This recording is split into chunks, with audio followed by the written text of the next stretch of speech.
Not only can you not transcend reincarnation, you strive for it year after year. There are always obstacles. You never achieve it. Just like what Mr. Li Bing said in the past, out of 10,000 people chanting Buddha's name, only 3 to 5 truly achieve rebirth. In this Dharma door, as sages said, 10,000 practice and 10,000 achieve. Only 3 to 5 out of 10,000 succeed. Not in accord with Dharma. Not following the rules. Being willful. Then there's no way. Willful people follow their own habits and troubles. They go along with their troubles and habitual tendencies. Achieving success, practice becomes difficult.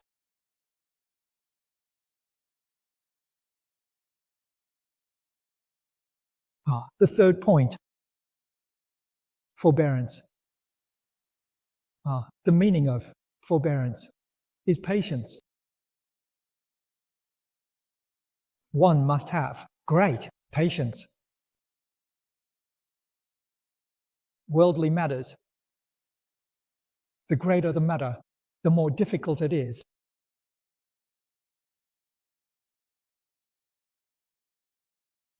Without great patience, things cannot be done perfectly.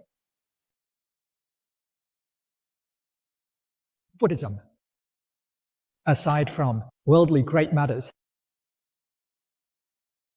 the great endeavor of saving all sentient beings. What kind of patience do you need to succeed? Calm patience. Patience.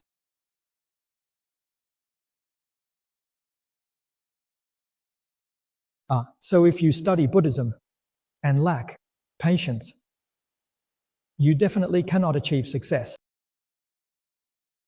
In the scriptures, the Buddha summarizes our human thoughts into 3 major categories. This is a teaching in pathology.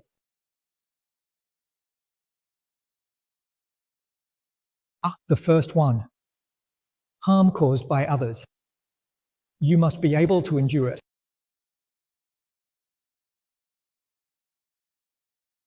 Whether it is worldly or spiritual issues,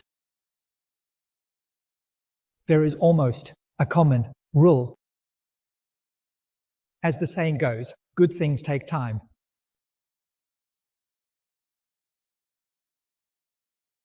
There are no good things that go smoothly without challenges. The greater the good, the more obstacles there are. If you cannot endure, you will either be defeated or retire. How can you succeed then? So, you need to have immense patience. The most important thing here is to overcome your own baseless worries and bad habits. This is vital.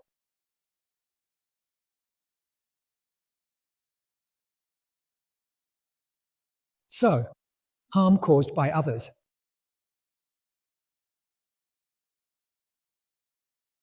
Jealousy, introspection,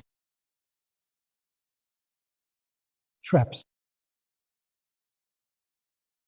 All must be endured. You must act as if nothing happened. Stay calm and composed when dealing with long-term difficulties. The second type is natural disasters.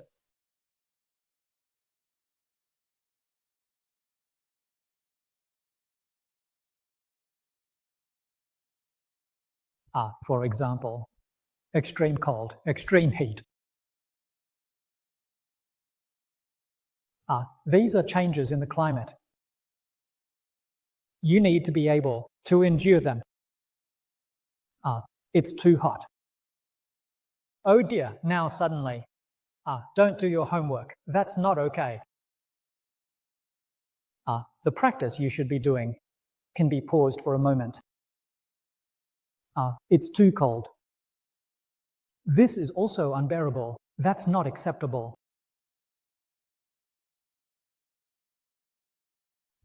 And that includes all sorts of natural disasters.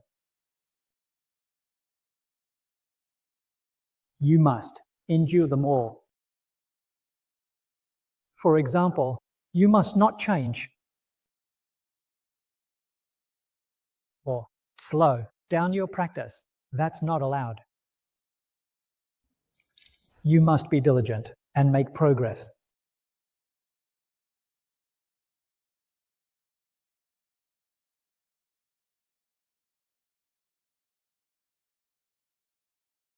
Like in the writings of Master Yingguang, we see the old master. There is a passage, a letter written very long, to Wei Junzhou, for example. This layperson was also under the old master's guidance.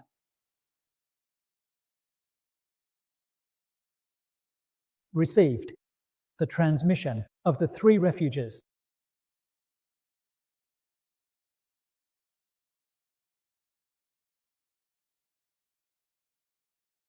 He encountered a disaster. The neighbor's house caught fire and burned down his house.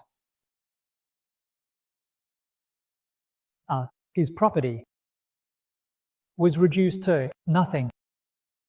His wife, because of this minor fault, the family was ruined and lives were lost. He himself was in a daze all day long. He was in a stupor all day. A fellow practitioner reported this matter to Master Yingguang. Master Yingguang wrote a very long discourse to guide him.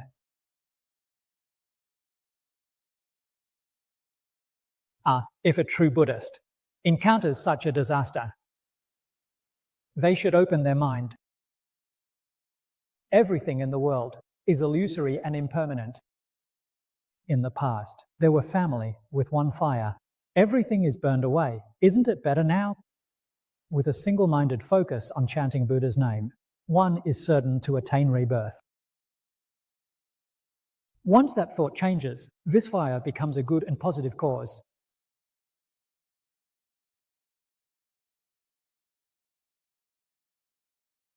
How many people can turn back in the face of such a disaster? The second is to definitely cultivate the perfection of patience.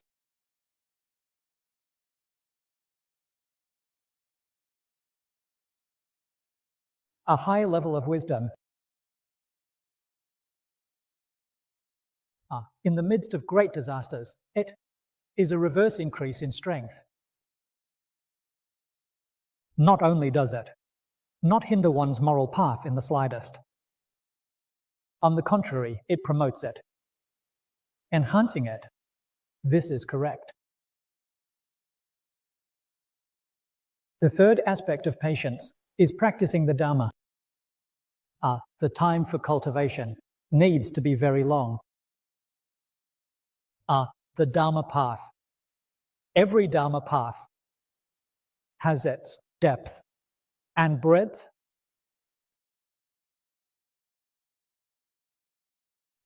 It cannot be accomplished in a short time. It requires long-term practice. And you must also go to purity and good knowledge. Attaining pure and good knowledge is not easy. Once it was called Xinjuan. Nowadays, people from Chaos Han chaos and people now go for sightseeing and touring. The meaning of chaos-han is completely wrong now. In the past, chaos-han meant visiting wise and knowledgeable people. It was about seeking knowledge and asking for guidance.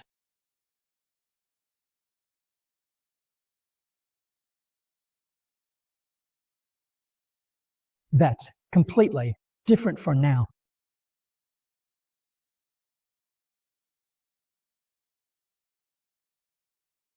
In ancient China, the most famous example of seeking knowledge, serving as a model for future generations, was the monk Zhaozhu. Zhaozhu was quite old, 80 years old. Was he still traveling? Still going around to seek interviews? Why not just sit down and have a rest?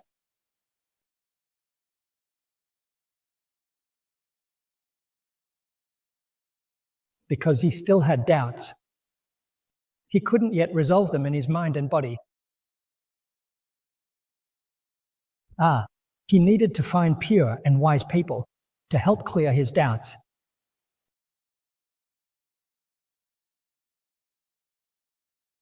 Once pure and firm confidence arose, he would be fine. Settle down and practice well. So having doubts is an obstacle.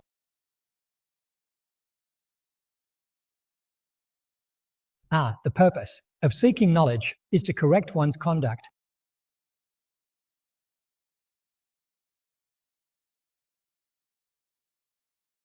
It's a very arduous task. Work.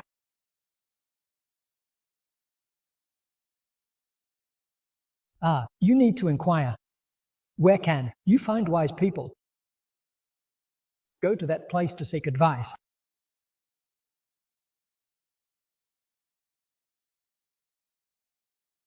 So this speaks to the hardships of learning and practicing. Let me tell you again. Cut off afflictions. Shorten bad habits. What hard to let go you can let go. What is difficult to do and need perseverance.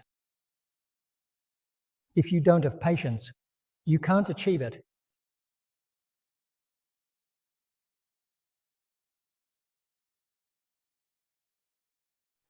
So truly patience is exceptionally important among the 6 perfections.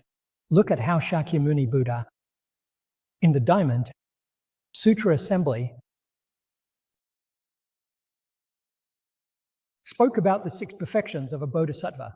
However, he spoke particularly much about generosity and patience. He placed special emphasis on them, which tells you that among the 6 perfections, these 2 are the most important. Generosity teaches you to let go. What is hard to give up, you give up.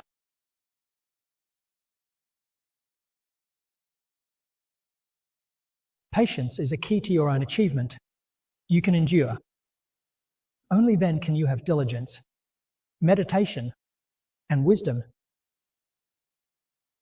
It is a crucial point. If you cannot endure, then everything that follows is lost. So what you have done before, in terms of not eating and observing precepts, is the merit of the 6 realms with lakes. What you cultivate is the merit of the Buddha, not virtue. If you have patience, you can transform merit into virtue.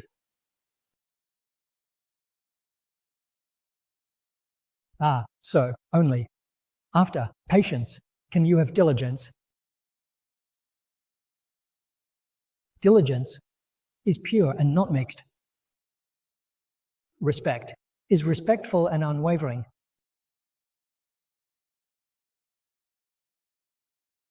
How could your moral principles not be achieved? The path also accomplishes this writing. Everything is accomplished. This of yours, the 4-leaf clover in the world has once achieved perfection. Do bodhisattvas engage in worldly affairs? Yes, they do. All the worldly undertakings, they engage in great endeavors.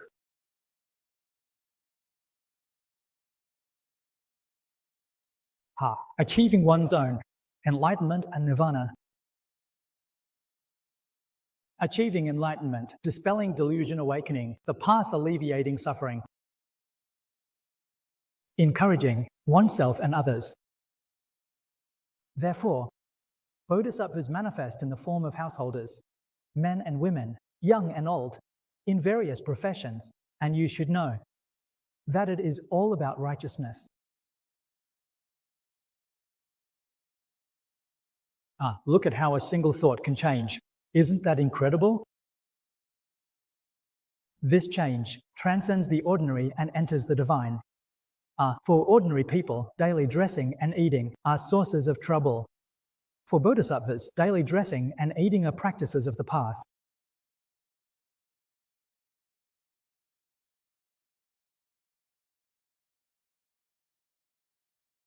Diligence, and only then can there be meditation.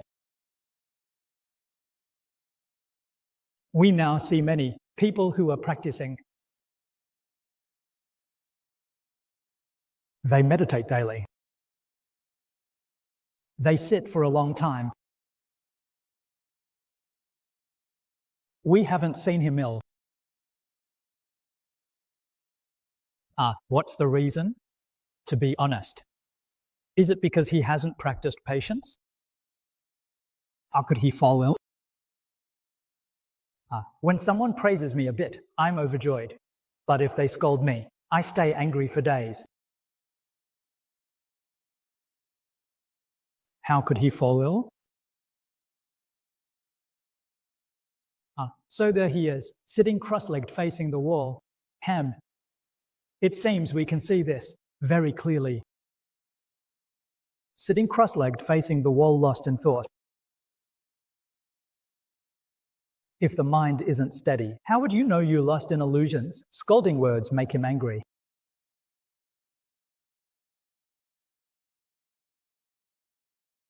Isn't falsehood not the truth?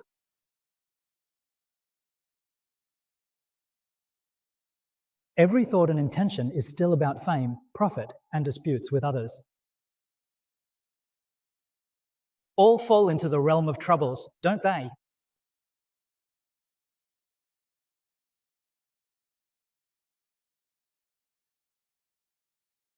It has nothing to do with true cultivation and practice. That's why he can't achieve true concentration.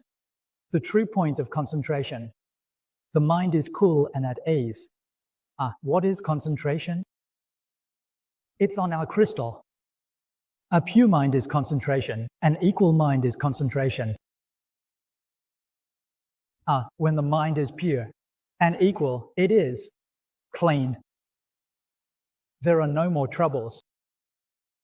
Thoughts of greed, anger, ignorance, and arrogance no longer arise. The mind is at peace. What is equal? With no right or wrong, no self or others, it is equal. With right or wrong, self or others, it is not equal. With greed, anger, ignorance, and arrogance, it is not pure. So the practice of meditation can eliminate these troubles. Unequal feelings are completely discarded. The power of concentration.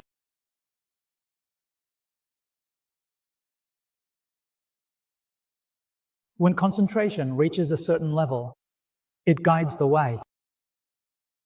It is absolute. After purity and equality comes absoluteness.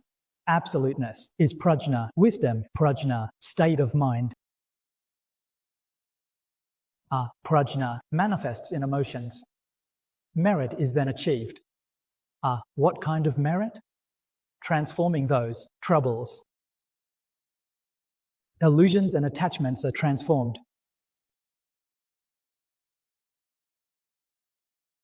This is merit. So everyone should know. Illusions and distinctions are not necessarily bad things.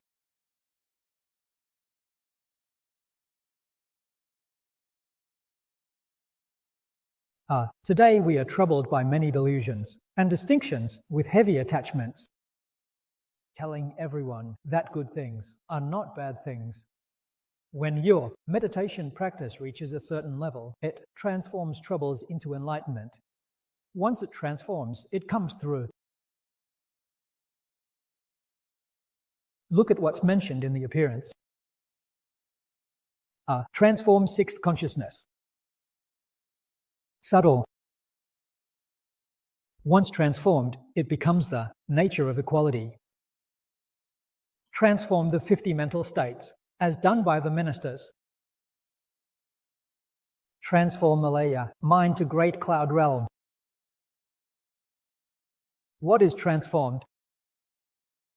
Ida. Profound meditation transforms it. This transformation is it. Wisdom arises in meditation. And it transforms. Without the injection of troubles, there would be no enlightenment. The more troubles there are, the greater the enlightenment. So don't be afraid of troubles and don't worry. When the time comes, it will transform. Supreme enlightenment. It's said at home. Viscous.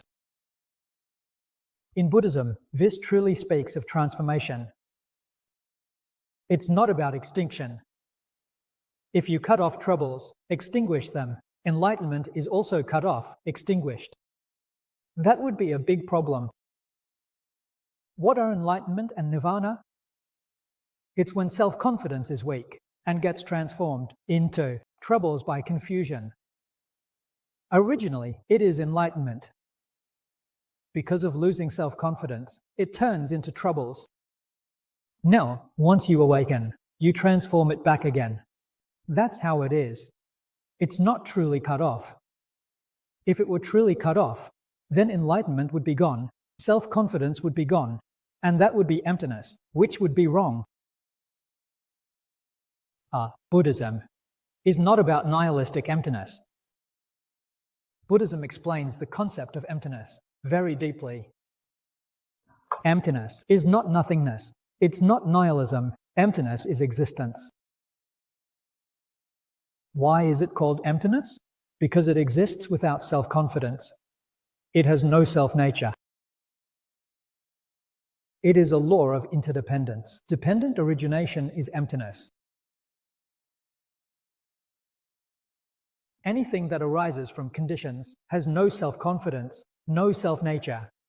The essence is all empty and unattainable. It's not that there is no form, not that there is no function. Just like function, we can use it. Definitely, we cannot cling to it. You definitely cannot possess it. If you want to possess it, cling to it. That's wrong. The difference in the mortal body lies in this single thought.